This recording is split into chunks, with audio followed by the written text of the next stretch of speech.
हरे कृष्णा। ओम नमः शिवाय। जय श्री हरि।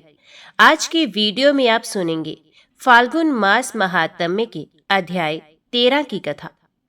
नारद जी कहते हैं, पूर्व काल की बात है।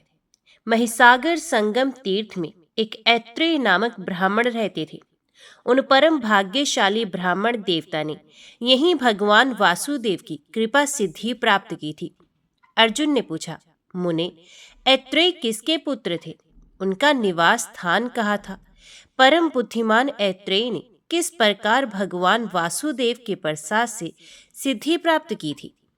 नारद जी ने कहा, कुंती नंदन, यही मेरे द्वारा स्थापित स्थान में जो हारित मुनि रहते थे, उन्हीं के वंश में एक श्रेष्ठ ब्राह्मण उत्पन्न हुए, जो मांडूकी नाम से विख्यात थे। वे वेद वेदांगों के पारंगत पंडित थे। इनके इत्रा नाम वाली पत्नी थी, जो नारी के समस्त सद्गुणों से सुशोभित थी। उसके गर्भ से जो पुत्र हुआ, उसी का नाम था ऐत्रेय। ऐत्रेय बाल्य अवस्था से ही निरंतर ओम नमो भगवते वासुदेवाय मंत्र का जप करता था। उसे पूर्व जन्म में ही इस मंत्र की शिक्षा मिली थी। वह ना तो किसी की बात सुनता था, न स्वयं कुछ बोलता था और न अध्ययन ही करता था। इससे सबको निश्चय हो गया कि यह बालक गूंगा है। पिता ने अनेक उपायों से उसको समझाया, बोध कराया, परंतु उसने लौकिक व्यवहार में कभी मन नहीं लगाया। ये देख पिता ने भी यही निश्चय कर लिया कि ये सर्वथा जड़ है। तब उन्होंने पिंगा नाम वाली दूसरी स्त्री से विवाह किया और उससे 4 पुत्र उत्पन्न किए, जो वेद वेदांगों के विद्वान हुए। ऐत्रेय भी प्रतिदिन तीनों समय भगवान वासुदेव के मंदिर में जाकर उस उत्तम मंत्र का जप करने लगे। वे दूसरे किसी कार्य में परिश्रम नहीं करते थे। एक दिन उनकी माता इत्रा अपनी सौत के पुत्रों की योग्यता देखकर संतप्त चित्त हो अपने पुत्र से बोली, अरे, तू तो मुझे कलेश देने के लिए ही पैदा हुआ है। मेरे जन्म और जीवन को धिक्कार है। संसार में उस नारी का जन्म निश्चय ही व्यर्थ है, जो पति के द्वारा तिरस्कृत हो और जिसका पुत्र गुणवान न हो। वत्स, मैं बड़ी खोटे भाग्य वाली हूँ, अतः मैं ही सागर संगम में डूब मरूंगी। मेरा मर जाना ही अच्छा है। जीवित रहने में मुझे कोई लाभ नहीं। मेरे मर जाने पर तू भी भगवान का महामौनी भक्त होकर दीर्घ काल तक आनंद भोगना। नारद जी कहते हैं, माता की ये बात सुनकर ऐत्रेय ठठाकर हंस पड़े।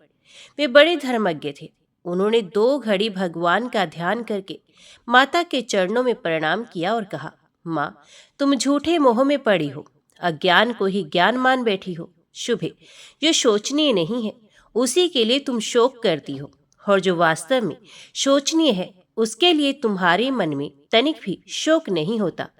ये संसार मिथ्या है, इसमें तुम इस शरीर के लिए क्यों चिंतित एवं मोहित हो रही हो? ये तो मूर्खों का काम है। तुम जैसी विदुषी स्त्रियों को ये शोभा नहीं देता। संसार में सार तत्व तो कुछ है ही नहीं, किंतु अज्ञान से मोहित मनुष्य किसी और ही असार वस्तु को सार समझते हैं। तुम इस मानव शरीर को यदि सार मानती हो तो लो, इसकी भी असारता सुनो। ये जो मानव शरीर है, ये गर्भ से लेकर मृत्यु पर्यंत सदा अत्यंत कष्टप्रद है। यह शरीर एक प्रकार का घर है। हड्डियों का समूह ही इसके भार को संभालने वाला खंबा है। नाड़ी जाल रूपी रस्सियों से ही इसे बांधा गया है। रक्त और मांस रूपी मिट्टी से इसको लीपा गया है। विष्ठा और मूत्र रूपी द्रव्यों के संग्रह का ये पात्र है। केश और रोम रूपी तृण से इसको छाया गया है। सुंदर रंग की त्वचा से इसके ऊपर रंग किया गया है। मुख ही इसका प्रधान द्वार है। 2 आंख, 2 कान और 2 नाक के छिद्र, यही 6 इसकी खिड़कियां हैं। दोनों ओष्ठी इसके द्वार की ढकने वाले किवाड़ है। दांत ही अर्गला किवाड़ है और नाड़ी और पसीने ही नाली और जल प्रवाह है। ये सदा काल की मुख अग्नि में स्थित है। ऐसे इस देह रूपी गेह में जीव नाम वाला गृहस्थ निवास करता है। इस घर में त्रिगुणमयी प्रकृति ही उसकी पत्नी है तथा क्रोध, अहंकार, काम, ईर्ष्या और लोभ आदि ही उक्त गृहस्थ की संतानें हैं। हाय, कितने कष्ट की बात है कि जीव इस देह की मोह माया से मूढ़ होकर तद अनुकूल बर्ताव करता है। उसका जिस जिस विषय में जैसे मोह होता है ये सब बताता हूं, सुनो। जैसे पर्वत से झरने गिरते रहते हैं, उसी प्रकार शरीर से भी कफ और मूत्र आदि बहते रहते हैं। उसी देह के लिए जीव मोहित होता है। विष्ठा और मूत्र से भरे हुए चर्म पात्र की भांति यह शरीर समस्त अपवित्र वस्तुओं का भंडार है, और इसका एक परदेश, एक अंश भी पवित्र नहीं। अपने शरीर से निकले हुए मलमूत्र आदि के जो प्रवाह हैं, उनका स्पर्श हो जाने पर मिट्टी और जल से हाथ शुद्ध किया जाता है। तथापि उन्हीं अपवित्र वस्तुओं के भंडार रूप इस देह से ना जाने क्यों मनुष्य को वैराग्य नहीं होता। सुगंधित तेल और जल आदि के द्वारा यत्न पूर्वक भली भांति संस्कार सफाई करने पर भी ये शरीर अपनी स्वाभाविक अपवित्रता को नहीं छोड़ता है। ठीक उसी तरह जैसे कुत्ते की टेढ़ी पूंछ को कितना ही सीधा किया जाए, वह अपना टेढ़ापन नहीं छोड़ सकती। अपनी देह की अपवित्र गंध से जो मनुष्य विरक्त नहीं होता, उसे वैराग्य के लिए अन्य किस साधन का उपदेश दिया जाए। दुर्गंध तथा मल मूत्र के लेप को दूर करने के लिए ही शारीरिक शुद्धि का विधान किया गया है। इन दोनों का निवारण हो जाने के पश्चात आंतरिक भाव की शुद्धि होने से मनुष्य शुद्ध होता है। भाव शुद्धि ही सबसे बढ़कर पवित्रता है, वही सब कर्मों में परमाणुभूत है। आलिंगन पत्नी का भी किया जाता है और पुत्री का भी, परंतु दोनों में भाव का महान अंतर है। प्यारी पत्नी का आलिंगन किसी और भाव से किया जाता है एवं पुत्री का दूसरे भाव से। एक ही स्त्री के स्तनों को पुत्र दूसरे भाव से स्मरण करता है और पति दूसरे भाव से। अतः अपने चित्त को ही शुद्ध करना चाहिए। बाहरी शुद्ध के दूसरे दूसरे साधनों से क्या लेना। भाव दृष्टि से जिसका अंतकरण अत्यंत शुद्ध है, वह स्वर्ग और मोक्ष को भी प्राप्त कर लेता है। ज्ञान रूपी निर्मल जल तथा वैराग्य रूपी मृत्तिका से ही पुरुष के अविद्या एवं राग में मलमूत्र के लेप और दुर्गंध का शोधन होता है। इस प्रकार इस शरीर को स्वभावत अशुद्ध माना गया है। जैसे केले के वृक्ष में केवल वलकल ही सार है, उसी प्रकार इस देह में केवल त्वचा मात्र सार है। वास्तव में तो ये सर्वथा निसार है। जो बुद्धिमान अपने शरीर को इस प्रकार दोष युक्त जानकर उदासीन हो जाता है, उसकी ओर से अनुराग शिथिल कर लेता है, वही इस संसार बंधन से छूटकर निकल पाता है।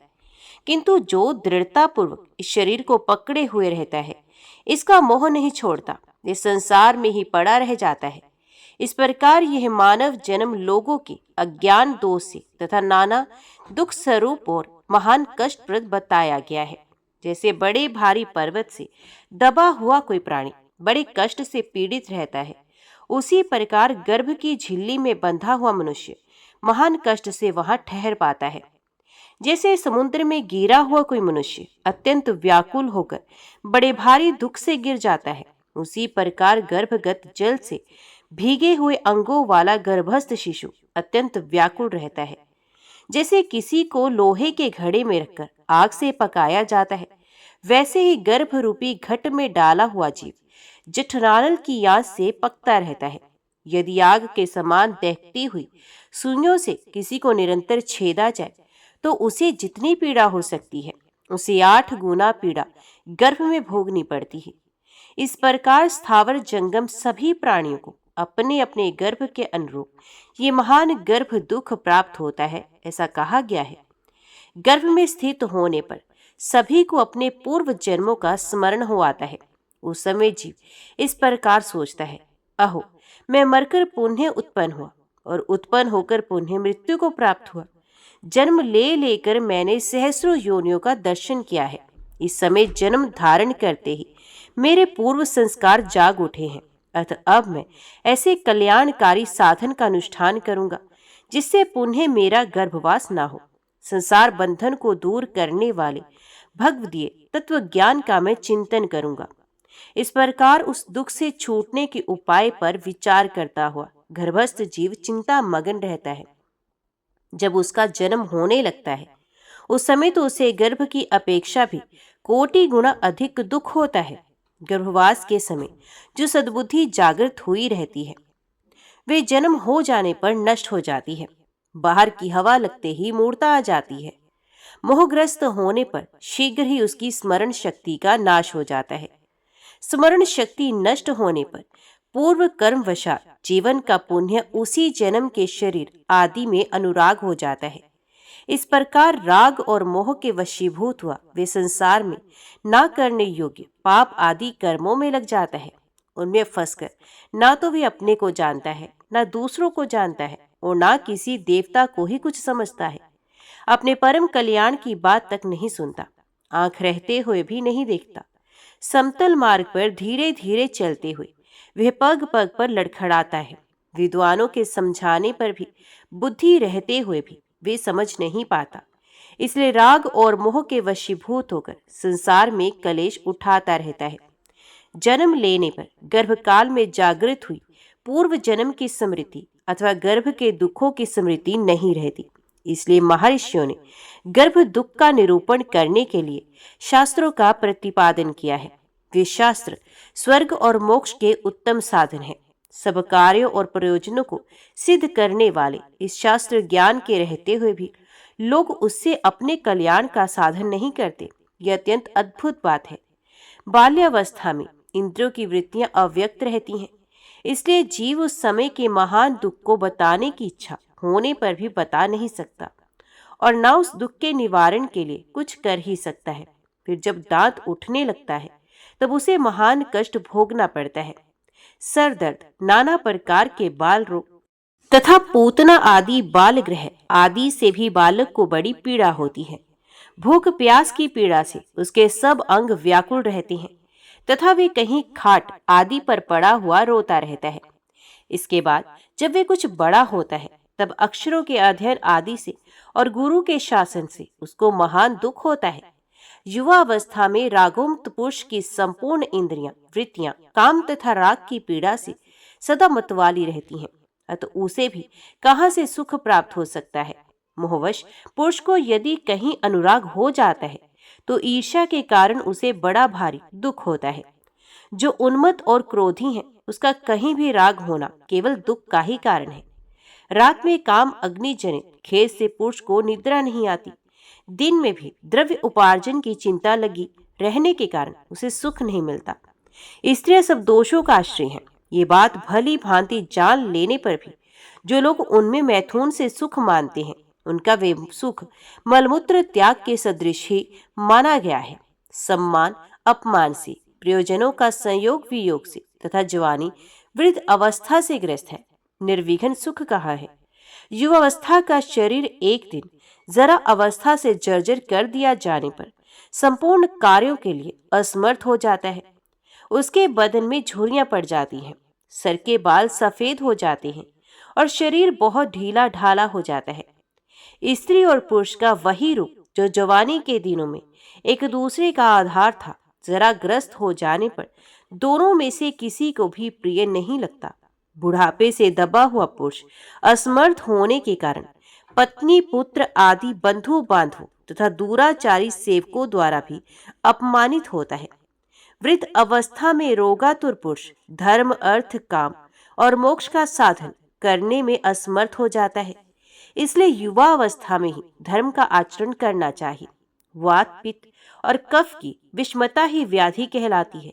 इस शरीर को वात आदि का समूह बताया गया है, इसलिए अपना यह शरीर व्याधिमय है ऐसा जानना चाहिए। इस शरीर में अनेक प्रकार के रोगों द्वारा बहुतेरे दुख प्रवेश कर जाते हैं, उनका पता अपने आप को भी नहीं लगता, फिर दूसरों को तो लग ही कैसे सकता है। इस देह में 101 व्याधियां स्थित हैं। इनमें से एक व्याधि तो काल के साथ रहती है और शेष आगुंतुक मानी गई। जो आगुंतुक बताई गई है वे तो दवा करने से तथा जप, होम और दान से शांत हो जाती है, परंतु मृत्यु रूप व्याधि कभी शांत नहीं होती। नाना प्रकार की व्याधियां, सर्प आदि प्राणी, विष और पुरुष चरण, ये सब देहधारियों की मृत्यु के द्वार बताए गए हैं। यदि जीव का काल आ पहुंचा है तो सर्प और रोग आदि से पीड़ित होने पर उसे धन्वंतरी भी जीवित नहीं रख सकते।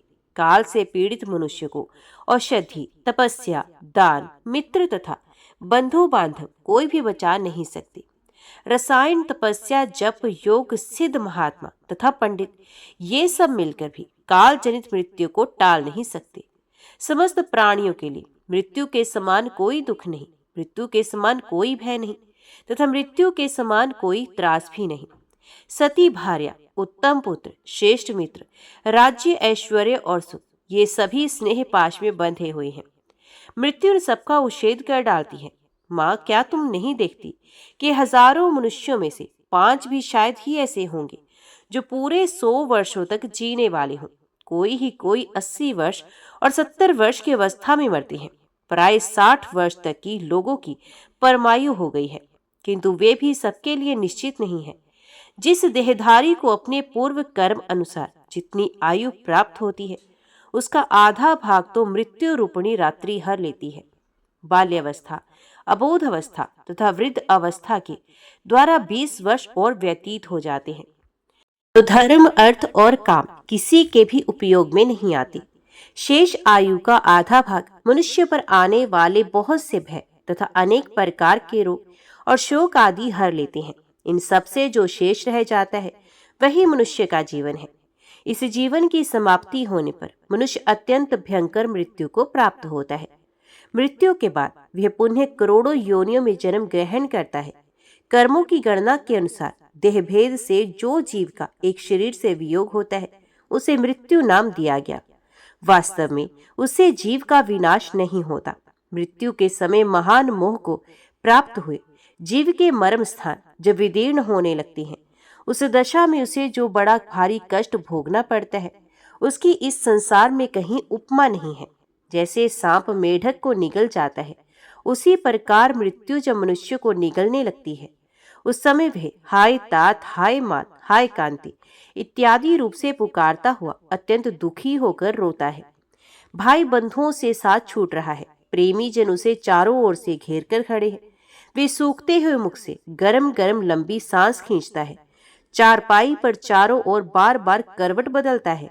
पीड़ा से मोहित होकर बड़े वेग से इधर उधर हाथ फेंकता है। खाट से भूमि पर, भूमि से खाट पर तथा फिर भूमि पर आना चाहता है। उसके वस्त्र खुल गए, लज्जा छूट गई, विष्ठा और मूत्र में सना हुआ है। कंठ, ओष्ठ और तालु सूख जाने के कारण बार बार पानी मांगता है। अपने धन वैभव के लिए इस बात की चिंता करता है कि मेरे मर जाने पर ये किसके हाथ में पड़ेंगे। पुण्य काल पास से खींचे जाने पर उसका गला घुरघुराने लगता है और पार्श्ववर्ती लोगों के देखते ही देखते मृत्यु को प्राप्त हो जाता है। जैसे तृण जलों का जल का बहते हुए तिनके के अंत तक पहुंचकर जब दूसरा तिनका थाम लेती है तब पहले को छोड़ देती है, उसी प्रकार जीव एक देह से दूसरे देह में प्रवेश करता है। भावी शरीर में अंशत प्रवेश करके पूर्व शरीर का त्याग करता है। विवेकी पुरुष के लिए किसी से कुछ मांगना मृत्यु से भी अधिक दुखदायी होता है। मृत्यु का दुख तो क्षण भर में समाप्त हो जाता है, परंतु याचना जनित दुख का कभी अंत नहीं होता। मैंने तो इस समय यह अनुभव किया कि मृत मनुष्य जीवित रहकर याचना करने वाले की अपेक्षा श्रेष्ठ है, क्योंकि अब वह फिर दूसरे किसी के सामने हाथ नहीं फैला सकता। तृष्णा ही लघुता का कारण है। आदि में दुख है, मध्य में दुख है तथा अंत में भी दारुण दुख प्राप्त होता है। दुखों की यह परंपरा समस्त प्राणियों को स्वभावत प्राप्त होती है। क्षुधा को सब रोगों से महान रोग माना गया है। वे अन्न रूपी औषधि का लेप करने से कुछ क्षणों के लिए शांत हो जाती है। क्षुधा रूपी व्याधि की तीव्र वेदना संपूर्ण बल का उच्छेद करने वाली है। जैसे अन्य रोगों से लोग मरते हैं, उसी प्रकार क्षुधा से पीड़ित होने पर भी मनुष्य की मृत्यु हो जाती है। यदि कहें धन धान्य संपन्न राजा सुखी होंगे तो ये भी ठीक नहीं। राजा को केवल ये अभिमान ही होता है कि मेरे घर में इतना वैभव शोभा पा रहा है।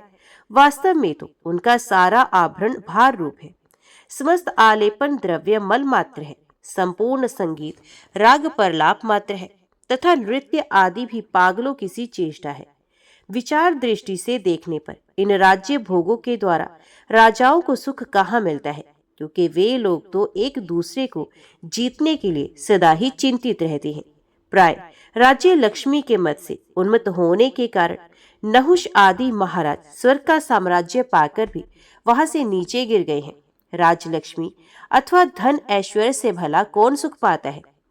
मनुष्य स्वर्गलोक में जो पुण्य फल भोगते हैं वे अपने मूल धन को गवाकर ही भोगते हैं, क्योंकि वहां वे दूसरा नवीन कर्म नहीं कर सकते।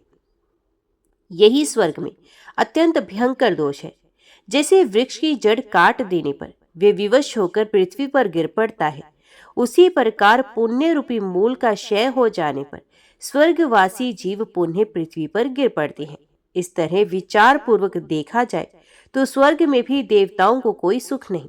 नरक में गए हुए पापी जीवों का दुख तो प्रसिद्ध ही है, उनका क्या वर्णन किया जाए। स्थावर योनि में पड़े हुए जीवों को भी बहुत दुख भोगने पड़ते हैं। दावानल से जलना, पाला पड़ने से गलना, धूप और हवा से सूखना, कुल्हाड़ी से काटा जाना, उनके छिलकों का उतारा जाना, प्रचंड आंधी के वेग से पत्तों, डालियों और फलों का गिराया जाना तथा हाथियों और अन्य जंगली जंतुओं द्वारा कुचला जाना आदि उनके लिए महान दुख है। सर्पों और बिच्छुओं को प्यास और भूख का कष्ट रहता है, उन्हें क्रोध का भी दारुण दुख सहन करना पड़ता है। संसार में प्राय दुष्ट सांप बिच्छुओं को मारा जाता है, उन्हें जाल में फंसाकर बंद रखा जाता है। इस प्रकार उस योनि के जीवों को बारंबार कष्ट उठाना पड़ता है। कीड़े आदि का अकस्मात जन्म होता है और अचानक ही उनकी मौत हो जाती है, अतः उनका दुख भी कम नहीं। मृगों और पक्षियों को वर्षा, सर्दी और धूप का महान कष्ट तो है ही, भूख प्यास के भारी दुख से भी मृग सदा संत्रस्त रहते हैं। पशु समूह के जो दुख है उन्हें भी सुन लो। भूख, प्यास तथा सर्दी, गर्मी आदि का कष्ट सहना, मारा जाना, बंधन में डाला जाना और डंडे आदि से पीटा जाना, नाक का छेदा जाना, चाबुक और अंकुश की मार पड़ना आदि उनके महान क्लेश हैं। इनके अतिरिक्त बोझ ढोने का भी उन्हें बड़ा भारी कष्ट है। कार्य की शिक्षा देते समय भी उन्हें मारा पीटा जाता है। फिर युद्ध आदि की पीड़ा भी सहनी पड़ती है। अपने झुंड से जो उनका वियोग होता है और वे वन से जो अन्यंत्र लाए जाते हैं, यह सब कष्ट अलग है। दुर्भिक्ष, दुर्भाग्य का प्रकोप, मूर्खता, दरिद्रता, नीच ऊंच का भाव, मृत्यु, राष्ट्र विप्लव, पार्श्विक अपमान का दुख, आपस में एक दूसरे से धन, वैभव या मान प्रतिष्ठा में बढ़ जाने का कष्ट, अपनी प्रभुता का सदा स्थिर ना रहना, ऊंचे चढ़े हुए लोगों का नीचे गिराया जाना इत्यादि महान दुखों से ये संपूर्ण चराचर जगत व्याप्त है।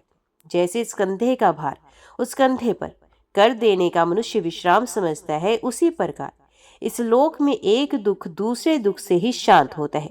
अतः एक दूसरे से ऊंची स्थिति में स्थित हुए इस संपूर्ण जगत को दुखों से भरा हुआ जानकर उसकी ओर से अत्यंत उद्गिन हो जाना चाहिए। उद्वेग से वैराग्य होता है, वैराग्य से ज्ञान होता है तथा ज्ञान से परमात्मा विष्णु को जानकर मनुष्य मोक्ष पा लेता है। माँ, जैसे कुओं के अपवित्र स्थान में विशुद्ध राजहंस नहीं रह सकता, उसी प्रकार ऐसे दुख में संसार में मैं तो कभी रम नहीं सकता। मैया, जहाँ रहकर मैं बिना किसी विघ्न बाधा के आनंद पूर्वक रह सकता हूँ, वे स्थान भी बताता हूँ। सुनो, अविद्या रूपी वन तो बड़ा भयंकर है। उसमें नाना प्रकार के कर्म में बड़े बड़े वृक्ष हैं। वहाँ संकल्पों के डांस और मच्छर बहुत है। शोक और हर्ष, वहाँ की सर्दी और धूप है। उस वन में मोह का घना अंधकार छाया रहता है। वहाँ लोभ रूपी सांप और बिच्छू रहते हैं। विश्व के अनेक मार्गों से वे प्रदेश व्याप्त है। काम और क्रोध रूपी बधिक तथा लुटेरे उसमें सदा डेरा डाले रहते हैं। उस महादुख में विशाल वन को लांघकर अब मैं एक ऐसे महान विपत्ति में प्रवेश कर चुका हूँ, जहाँ पहुंचकर उसके तत्व को जानने वाले ज्ञानी पुरुष न शोक करते हैं न हर्ष। वहाँ किसी से भय नहीं, किसी को भी भय नहीं। उस विद्या रूपी वन में 7 बड़े भारी वृक्ष हैं। वहाँ 7 ही पर्वत हैं, जिन्होंने तीनों लोकों को धारण किया है। 7 ही कुंड हैं, 7 ही नदियां जो सदा भ्रमरूप जल बहाया करती हैं। तेज, अभिदान, अद्रोह, कौशल, अचपलता, अक्रोध और प्रिय वचन बोलना, यही 7 पर्वत उस विद्यावन में स्थित है। दृढ़ निश्चय, सबके साथ समता, मन और इंद्रियों का संयम, गुण संचय, ममता का अभाव, तपस्या तथा संतोष, ये 7 हल्द है। भगवान के गुणों का विशेष ज्ञान होने से जो उनके प्रति भक्ति होती है, वह विद्यावन की पहली नदी है। वैराग्य दूसरी, ममता का त्याग तीसरी, भगवत आराधन चौथी, भगवत दर्पण पांचवी, ब्रह्मवेद, बोध छठी तथा सिद्धि 7वीं नदी है। यही 7 नदियां वहां स्थित बताई गई। वैकुंठ धाम के निकट इन 7 नदियों का संगम होता है। जो आत्म तृप्त, शांत तथा जितेंद्रिय होते हैं, वे ही महात्मा उस मार्ग से परात्पर ब्रह्म को प्राप्त होते हैं। कोई श्रेष्ठ ज्ञानी जन उन वृक्षों को प्राप्त करते हैं, कोई पर्वतों को, कोई हल्दों को तथा कोई उन 7 सरिताओं को ही प्राप्त होते हैं। माँ, मैं ग्रहण किए हुए व्रत को धारण करने की इच्छा रखकर यह ब्रह्मचर्य का आचरण करता हूँ। इस ब्रह्मचर्य में ब्रह्म ही समिधा, ब्रह्म ही अग्नि तथा ब्रह्म ही कुशासूत्र है। जल ही ब्रह्म है और गुरु भी ब्रह्म है। यही मेरा ब्रह्मचर्य है। विद्वान पुरुष इसी को सूक्ष्म ब्रह्मचर्य मानते हैं। माता, अब मेरे गुरु का परिचय सुनो, जिन्होंने मुझे विद्या प्रदान की। एक ही शिक्षक है, दूसरा कोई शिक्षक नहीं। हृदय में विराजमान अंतर्यामी पुरुष ही शिक्षक होकर शिक्षा देता है। उसी से प्रेरित होकर मैं झरने से बाहर जाने वाले जल की भांति जहां जिस कार्य में नियुक्त होता हूँ, वह वैसा ही करता हूँ। एक ही गुरु है, उनके सिवा दूसरा कोई गुरु नहीं। जो हृदय में विराजमान है वे ही गुरु है। उनको मैं प्रणाम करता हूँ। उन्हीं गुरु स्वरूप भगवान मुकुंद की अवहेलना करके संपूर्ण दानव पराभव को प्राप्त हुए हैं। एक ही बंधु है, उसके सिवा दूसरा बंधु नहीं। जो हृदय में विराजमान है वह परमात्मा ही बंधु है। मैं उसे नमस्कार करता हूँ। उसी से शिक्षा प्राप्त करके 7 बंधुमान भाई सप्तऋषि आकाश में प्रकाशित हो रहे हैं। ऐसे ब्रह्मचर्य का भलीभांति सेवन करना चाहिए। अब मेरा गृहस्थ कैसा है ये भी सुन लो। माता जी, प्रकृति ही मेरी पत्नी है, किंतु मैं कभी उसका चिंतन नहीं करता। वही सदा मेरा चिंतन क्या करती है। वह मेरे सब प्रयोजनों को सिद्ध करने वाली है।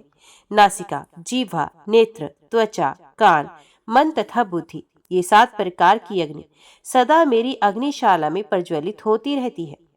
गंध, रस, रूप, शब्द, स्पर्श, मंतव्य और बोधव्य, यही 7 मेरी समिधाएं हैं। होता भी नारायण है और ध्यान से साक्षात नारायण ही उपस्थित हो उस भविष्य का उपभोग भी करते हैं। ऐसे यज्ञ द्वारा मैं अपनी इस गृहस्थी में उन परमेश्वर विष्णु का आराधन करता हूँ। किसी भी वस्तु की कामना नहीं रखता, तथापि मेरे संपूर्ण काम स्वतः सिद्ध होते हैं। मैं सांसारिक संपूर्ण दोषों से द्वेष नहीं करता, तथापि कोई भी दोष मुझ में प्रकट नहीं होता। जैसे कमल के पत्ते पर जल की बूंद का लेप नहीं होता, उसी प्रकार मेरा स्वभाव राग, द्वेष आदि से लिप्त नहीं होता। मैं नित्य हूँ, बहुतों के स्वभावों का साक्षी हूँ। अनित्य भोग मुझ पर अपना प्रभाव नहीं डाल सकते। जैसे सूर्य की किरणें आकाश में लिप्त नहीं होती, वैसे ही मेरे भगवत अर्थ किए गए निष्काम कामों में भोग समूह लिप्त नहीं होते। माता, ऐसे मुझ पुत्र से तुम दुखी ना हो। मैं तुम्हें उस पद पर पहुंचाऊंगा जहां सैकड़ों यज्ञ करके भी पहुंचना असंभव है। अपने पुत्र की ये बात सुनकर इत्रा को बड़ा विस्मय हुआ और वे सोचने लगी, अहो, यदि मेरा पुत्र ऐसा दृढ़ निष्ठा वाला विद्वान है, तब तो संसार में जब इसकी ख्याति होगी, उस समय मेरा भी महान यश फैलेगा। माता इस प्रकार की बातें सोच ही रही थी कि शंख चक्र गदाधारी भगवान विष्णु उस अर्चा विग्रह से साक्षात प्रकट हो गए। वे उस द्विज पुत्र की बातों से अत्यंत प्रसन्न थे। भगवान की दिव्य कांति करोड़ों सूर्यों के समान प्रकाशमान थी। ये अपनी प्रभा से संपूर्ण जगत को उद्भासित कर रहे थे। भगवान को देखते ही ऐत्रेय धरती पर दंड की भांति पड़ गए। उनके शरीर में रोमांच हो आया, नेत्रों से प्रेम के आंसू बहने लगे, वाणी गदगद हो गई। बुद्धिमान ऐत्रेय ने मस्तक पर अंजलि बांधकर भगवान का इस प्रकार स्तवन आरंभ किया। अब भगवान वासुदेव का हम ध्यान और नमस्कार करते हैं। आप ही प्रद्युम्न, अनिरुद्ध तथा संघर्षण हैं। आपको नमस्कार है। आप केवल विज्ञान स्वरूप तथा परम आनंद मूर्ति हैं। आपको नमस्कार है। आप आत्माराम, शांत तथा आप ही समस्त इंद्रियों के स्वामी ऋषिकेश हैं। सबसे महान तथा अनंत शक्तियों से संपन्न है। आपको नमस्कार है। मन सहित वाणी के थककर निवृत्त हो जाने पर जो एकमात्र अपनी कृपा से ही सुलभ होने वाले हैं, नाम और रूप से रह चैतन्य घन ही जिनका स्वरूप है, वे सत्य और असत्य से परे विराजमान परमात्मा हम सबकी रक्षा करे। आप परम सत्य तथा निर्मल है। हम आपकी उपासना करते हैं। जो षड्विध ऐश्वर्य से युक्त परम पुरुष महानुभाव एवं समस्त महाविभूतियों के अधिपति हैं, उन भगवान को नमस्कार है। आप सबसे उत्कृष्ट हैं। संपूर्ण भक्त समुदाय आपके युगल चरणार विंदों की बड़े लाड़ प्यार से सेवा करते हैं। आपको नमस्कार है। अग्नि आपका मुख है, पृथ्वी आपके दोनों चरण हैं, आकाश मस्तक है, चंद्रमा और सूर्य दोनों नेत्र हैं, संपूर्ण लोक आपका शरीर है तथा चारों दिशाएं आपकी चार भुजाएं हैं। भगवान, आपको नमस्कार है। हे स्तुति करने योग्य परमात्मा, हे नाथ, इस पृथ्वी पर कोई भी ऐसे परदेश नहीं जिनमें मेरा जन्म ना हुआ हो, जहां मेरी मृत्यु न हुई हो। मैं समझता हूँ, यदि मेरे माता पिताओं की गणना की जाए तो यह विशाल पृथ्वी परमाणुओं की स्थिति में पहुंच जाएगी। असंख्य जन्मों के मेरे माता पिताओं की गणना करने के लिए पृथ्वी के परमाणु बराबर टुकड़े करने पड़ेंगे। देवदेव, मेरे जो मित्र, शत्रु, अनुजीवी तथा भाई बंधु इस संसार में हो गए हैं, उन सबकी गणना करने में मैं सर्वथा असमर्थ हूँ। नाथ, मैंने अपना मन बार बार आपके चरणों में समर्पित किया, परंतु मेरा दुर्जय शत्रु काम अपने क्रोध आदि सहायकों के द्वारा उसे हठात अपने वश में कर लेता है। भगवान, अब आप ही बताइए, ऐसी दशा में मैं क्या करूं? सर्वव्यापी परमेश्वर, मैं बहुत ही पीड़ित हूँ। संसार रूपी गड्ढे में गिरे हुए इस दीन पर आप दया कीजिए। दुर्गति में पड़ा हुआ प्राणी भी महात्माओं की शरण में आ जाने पर कष्ट नहीं भोगता। रोगी मनुष्यों को शरण देने वाला वैद्य है। महासागर में डूबे हुए मनुष्य का सहारा नौका है। बालक को आश्रय देने वाला माता और पिता है। परंतु भगवान, अत्यंत घोर संसार बंधन से दुखी हुए मनुष्य को शरण देने वाले केवल आप हैं। सर्वस्वरूप सर्वेश्वर, प्रसन्न होइए। आप ही सबके कारण हैं। परमार्थिक सार तत्व भी आप ही हैं। महान दुख समूह से भरे हुए संसार रूपी गड्ढे से स्वयं ही हाथ पकड़कर मुझे निकाल लीजिए। हे अच्युत, ये संसार भूख और प्यास से, वात पित्त और कफ, इन तीन धातुओं से, सर्दी गर्मी आंधी और वर्षा से आपस में ही एक दूसरे से तथा कभी तृप्त न होने वाली काम अग्नि तथा क्रोध अग्नि से बारंबार पीड़ित होता है। इसे इस दशा में देखकर मेरा मन बहुत दुखी हो रहा है। मैंने अपनी शक्ति के अनुसार संपूर्ण जगत को धारण करने वाले परमेश्वर भगवान आप वासुदेव का स्तवन किया। इससे सबका कल्याण हो, संपूर्ण जगत के समस्त दोष नष्ट हो जाएं। आज मेरे द्वारा जगत दाता वासुदेव की स्तुति हुई है। इसे इस पृथ्वी पर, अंतरिक्ष में, स्वर्गलोक में तथा रसातल में भी जो कोई प्राणी रहती हूँ, वे सिद्धि को प्राप्त हो। मेरे द्वारा स्तुति पाठ करते समय जो लोग इसको सुनते हैं, स्तोत्र का उच्चारण करते समय जो मुझे देखते हैं, वे देवता, असुर, मनुष्य तथा पशु पक्षी कोई भी क्यों ना हो, सभी भगवान विष्णु के तत्व का ज्ञान प्राप्त करें। इनके सिवा जो गूंगे तथा अन्यान्य इंद्रियों से रहित हैं, जो देख सुन नहीं सकते, वे तथा पशु पक्षी कीड़े मकोड़े आदि भी आज भगवत तत्व ज्ञान के भागी हो जाए। संसार में दुखों का नाश हो जाए। समस्त प्रजा के हृदय से लोभ आदि दोष समुदाय निकल जाए। अपने में, अपने भाई और पुत्र में जैसा प्रेम और आत्मीयता का भाव होता है, सब लोगों का सबके प्रति वैसा ही भाव हो जाए। जो संसार रूपी रोग के चिकित्सक, संपूर्ण दोषों के निवारण में चतुर तथा परम आनंद की प्राप्ति के हेतुभूत हैं, वे भगवान विष्णु सबके हृदय में विराजमान हो और ऐसा होने से सब लोगों के संसार बंधन शिथिल हो जाएं। संपूर्ण विश्व को धारण करने वाले भगवान वासुदेव का स्मरण करने पर मन, वाणी और शरीर द्वारा आचरित मेरे समस्त पाप नष्ट हो जाएं। हे वासुदेव, ऐसा उच्चारण करने पर अथवा भगवान विष्णु के भक्त की महिमा का कीर्तन करने पर अथवा श्रीहरि का स्मरण करने पर समस्त पापों का नाश हो जाता है। यदि ये सत्य है तो इस सत्य के प्रभाव से मेरा पाप नष्ट हो जाए। अखिलेश्वर, आपके चरणों में पड़े हुए मुझ सेवक पर आप ये सोचकर कृपा कीजिए कि ये बेचारा मूढ़ है, कुछ नहीं जानता, इसकी बुद्धि बहुत थोड़ी है, इसके द्वारा उद्यम भी बहुत कम हो पाता है। विषयों से इसका मन सदा कलेश में पड़ा रहता है, इसलिए वह मुझ में नहीं लग पाता। देव, आपकी स्तुति करने में ब्रह्मा जी भी समर्थ नहीं। भगवान, आप प्रसन्न होइए। हे विष्णु, आप बड़े दयालु हैं, मुझ अनाथ पर कृपा कीजिए। हे अनंत, हे पाप हारी हरि, आप पुरुषोत्तम हैं, संसार सागर में डूबे हुए मुझ दीन का उद्धार कीजिए। अर्जुन, ऐत्रेय की इस प्रकार स्तुति करने पर विशाल काय भगवान वासुदेव ने आनंद मगन होकर कहा, वत्स ऐत्रेय, मैं तुम्हारी भक्ति से और स्तुति से बहुत प्रसन्न हूँ। तुम मुझसे कोई मनोवांछित एवं दुर्लभ वर मांगो। ऐत्रेय ने कहा, नाथ, हरे, मेरा अभिष्ट वर तो यही है कि घोर संसार सागर में डूबते हुए मुझ असहाय के लिए आप कर्णधार हो जाएं। भगवान वासुदेव बोले, प्रिय वत्स, तुम तो संसार सागर से मुक्त ही हो। जो सदा इस स्तोत्र से गुप्त क्षेत्र में स्थित हुए मुझ वासुदेव का स्तवन करेगा, उसके संपूर्ण पापों का नाश हो जाएगा। अतः ये अघनाशन नाम से विख्यात होगा। जो एकादशी को उपवास करके मेरे आगे इस स्तोत्र का पाठ करेगा, वे शुद्ध चित्त होकर मेरे परम धाम को प्राप्त होगा। जैसे सब क्षेत्रों में ये गुप्त क्षेत्र मुझे अधिक प्रिय है, उसी प्रकार सब स्तोत्रों में ये स्तोत्र मुझे विशेष प्रिय है। जिन प्राणियों के उद्देश्य से महात्मा पुरुष इस स्तोत्र का जप करते हैं, वे सब प्राणी मेरी कृपा से शांति, ऐश्वर्य तथा उत्तम बुद्धि प्राप्त करेंगे। बेटा, तुम श्रद्धा पूर्वक वैदिक धर्मों का आचरण करो। उन्हें निष्काम भाव से मुझे समर्पित कर देने पर उनके द्वारा तुम्हें बंधन नहीं प्राप्त होगा। पत्नी का पानी ग्रहण करके तुम यज्ञ द्वारा भगवान की आराधना करो और अपनी माता की प्रसन्नता बढ़ाओ। मुझ में तीव्र ध्यान करने से निस्संदेह तुम मुझे ही प्राप्त होगे। बुद्धि, मन, अहंकार, 5 ज्ञानेंद्रिय और 5 कर्मेंद्रिय, ये 13 ग्रह हैं। बोधव्य, मंतव्य, शब्द, स्पर्श, रूप, रस, गंध, वचन, आदान, कर्म, गमन, मलोत्सर्ग और रति जनित आनंद, ये 13 महाग्रह हैं। बेटा, अपने बुद्धि और शुद्ध ग्रहों के द्वारा मेरा ध्यान करते हुए पूर्वोक्त महाग्रहों को शुद्ध रूप में ग्रहण करो, भगवत प्रसाद मानकर स्वीकार करो। ऐसा करने से तुम मोक्ष प्राप्त करोगे। वीर, इस प्रकार भगवत दर्पण बुद्धि से कर्म करने पर तुम नैष्कर्म्य भाव को प्राप्त हो जाओगे।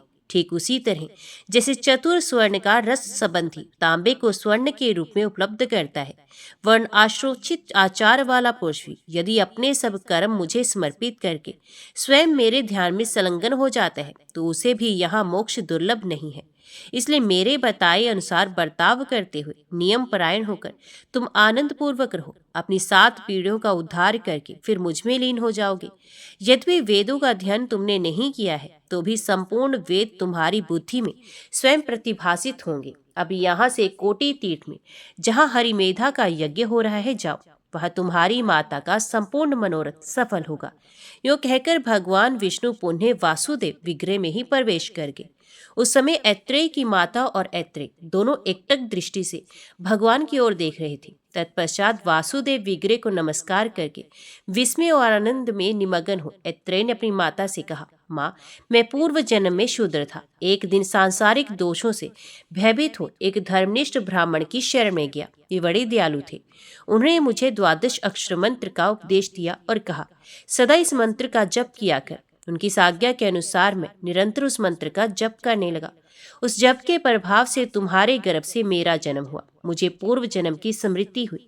भगवान विष्णु के प्रति मेरे मन में भक्ति का रस उदय हुआ और इस तीर्थ में सर्वदा निवास करने का सौभाग्य प्राप्त हुआ।